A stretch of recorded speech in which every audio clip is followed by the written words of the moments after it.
When it comes to certain ideas or pitches that are unique in its own matter and stand out from the rest, chances are you might not expect it from studios like Warner Brothers nowadays. In fact, many of today's creativity is sourced from the internet, and the passion for it is still being built strong. There haven't been many passion projects of indie animation that have seen the light of day on my YouTube feed amongst the stupid drama commentary videos or video essays with the goofy VHS aesthetic that gets old once in a while. But when they do, it gets a little surprise for me, because indie animation doesn't have to be all digital circus or hell of a boss or whatever the content farms milk the shit out of these days. Sometimes it can just come out of nowhere and start out small, or a pitch completely intended to appeal towards major studios in hopes of making their show-running dream come true. It's an open world out there waiting to be discovered, and for critics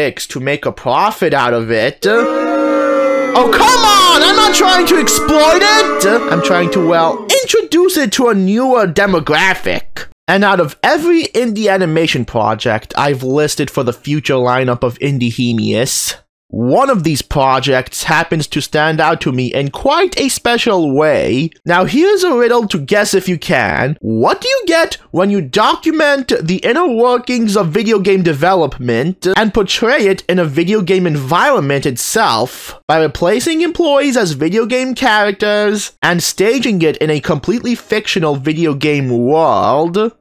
You get nothing! I just wanted to ask about the flames of disaster! Well, when does he get it? My boy. You won! You get Anna-Logue.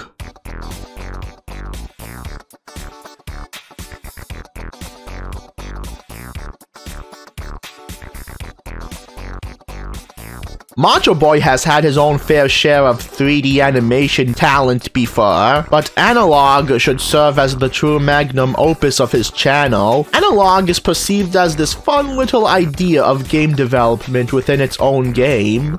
Is it a web series? Is it supposed to be part of an indie game that they're developing? Oh, I'm sorry. I meant to say that this is a big idea for a potential animated web series because it's fucking genius. This project mostly revolves around this curious little robot named Anna, who lends a helping hand in testing a new game she's the main playable character of, with a little guidance from the employees depicted as a colorful bunch of interesting NPCs. This little piece of artificial intelligence has no problem trying to solve puzzles or discover the janky, unbalanced world around her wherever she goes, almost. So what is there to Anna-Logue that we can summarize from 2 short episodes and a handful of videos regarding the development alone? Well, for one thing, I don't really get the story at all. It's almost kinda confusing to see how the lore builds up in Anna-Logue.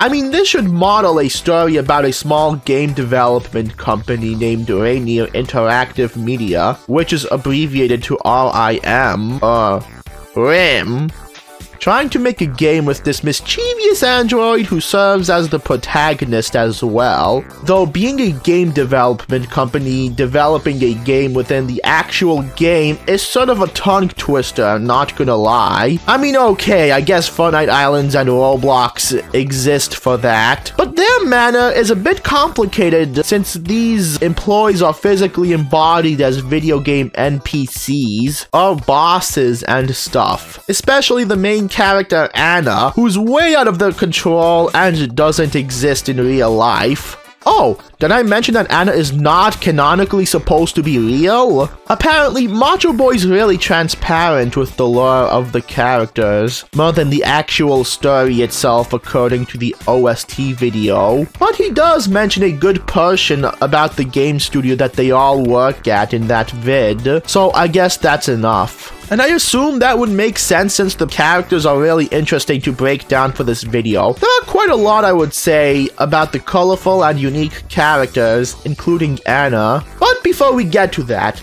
let's stop and focus on the animation. which plays a huge role in setting the overall atmosphere Anna-Logue is trying to achieve. The animation of Anna-Logue is really impressive, as it's one of the bounciest and most silky smooth I've ever seen in indie animation. Whether it be the characters, models, or overall setting, the animation fits like a glove with them. Anna-Logue brings out this 90s 3D game aesthetic to the table awfully well in its case. Some say that it is so retro, indeed, but I choose not to call that in spite of insult. In fact, I actually respect it. While it's obvious that Machoboy wasn't the first to arrive at the party with this style aside from Lilith Walter, Super 64, and Hula P, Anna-Logue's is the one I felt the coziest with. Its bubbly and energetic animation gives life to the characters to reflect upon the overall nature of your life being like a video game. My life is like a video game, trying hard to beat the stage. It's unexpectedly high in its resolution, but nonetheless replicates the charm of obscure and experimental PlayStation games like Jumping Flash, or Vib Ribbon,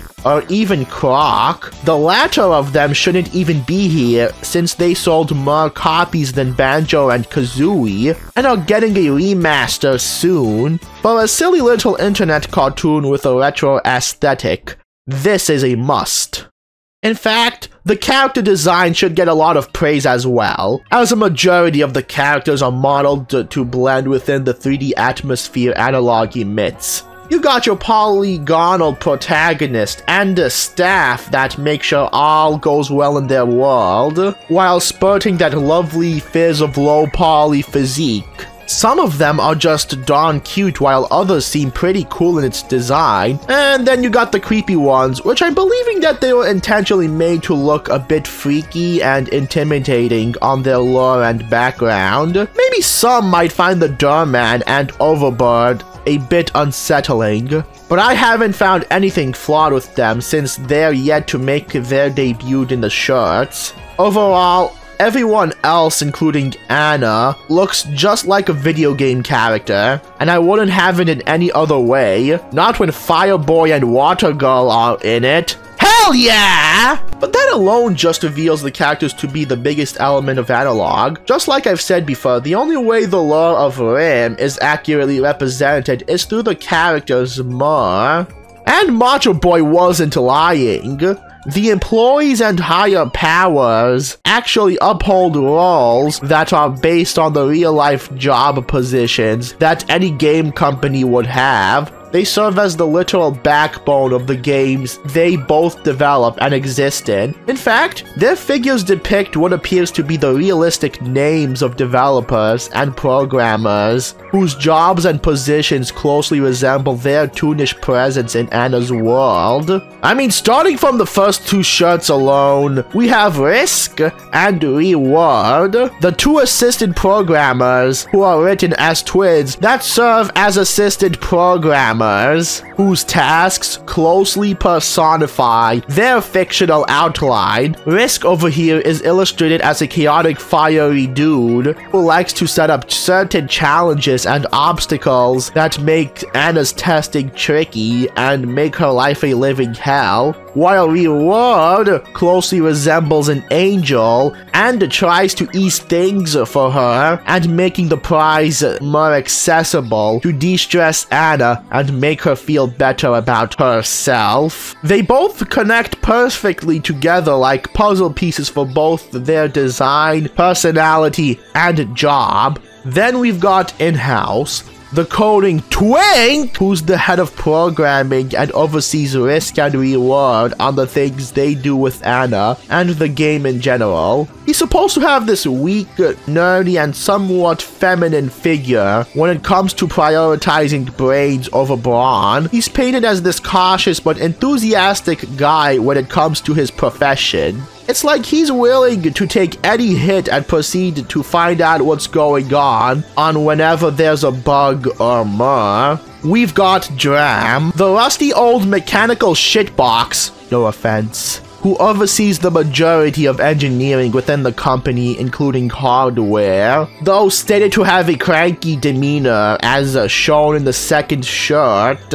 we get to see Dram as someone who cares about what he does, even going far enough to yell at some of his employees like in-house for problems on his end. I assume that he's to be like this one worker in the boiler room who does most of the dirty work underground and doesn't give a damn about it, but he definitely takes his work as seriously as in-house does, and I think that's pretty swell. Plus, he's voiced by Hobo Hobo, and he does a great job voicing him despite being retired. Just goes to show how much you care to help on smaller passion projects, even if you don't animate anymore. And we've got Rambus, Dram's tiny right-hand man. He's supposed to be modeled after the average clumsy college student who gets turned down for most jobs for his inexperience, but can surprisingly be tolerated by Dram at times. Size does matter after all, since he's usually equipped with a mech to keep up with his bigger colleagues, but still cute.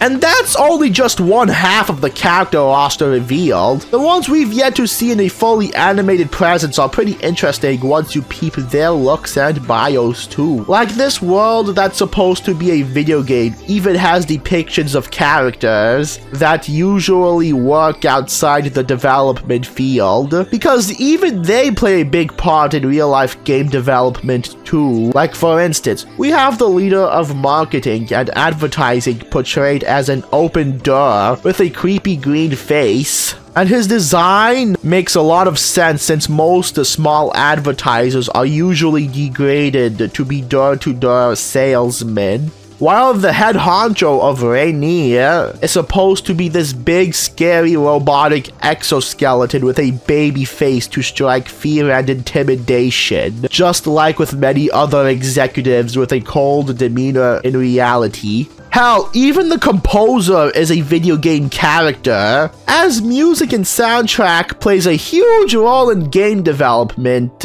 He's illustrated to be this whimsical Buddha-like wizard, who was originally a DJ brought onto the team to work on the soundtrack for their games. And lastly, I shit you not, even the role of a secretary is a video game character. At first, I thought she represented HR or some kind of office clerk with that carefree look on her face, while she sways her hips to the OST. But when I further looked into her bio, it turns out the chillest motherfucker in the video was meant to be the hot secretary for the big boss. It isn't really special to me, but the idea of her getting to be a character in the game sounded a bit fun. And what's more interesting is that they're all working together as colleagues, and they line perfectly with the roles they play in as well. Risk and Reward work under in-house's supervision in the coding department, while Dram assigns Rambus to be his unexpected partner. The Durman works with the accordion because he was the one who introduced his music talents to Rim, and QA follows every single one of Overbird's command as his secretary. They're all one big family. But the most fascinating character to analyze out of all of them is Anna-Logue. For example, Anna is modeled as a child, even though she's supposed to be this training AI who learns to navigate the world around her, as well as handle certain challenges in the game she's testing. This would make sense to connect the dots. Both children and AI have a lot in common, as they were programmed to learn things taught by their parents, a supervising unit, before they grow up.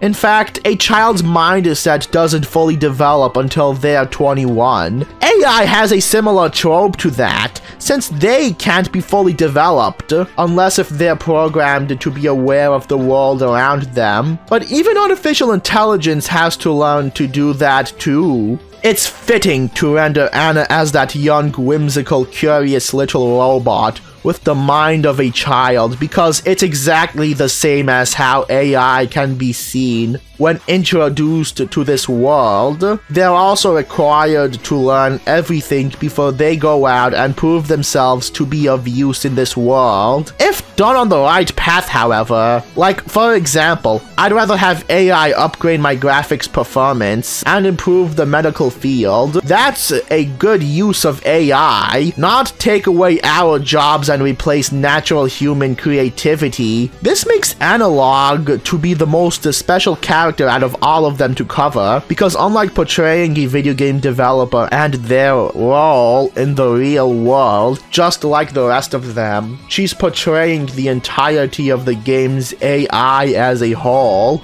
but this time as a protagonist, just like Free Guy. Here's a random fact: the guy who made my new intro for Indiehemius happens to have a robot sonar, so that's pretty neat.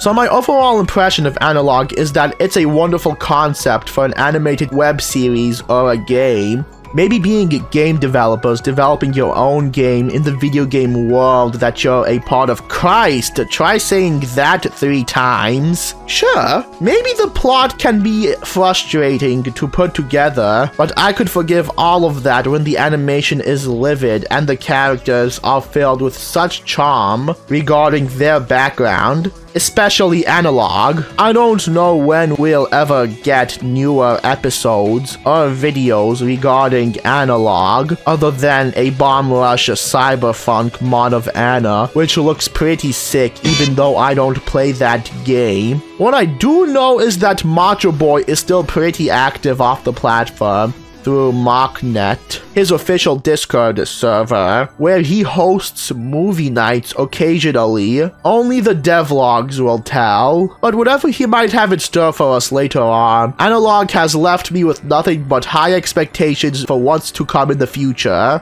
It's so retro, and definitely in a good way.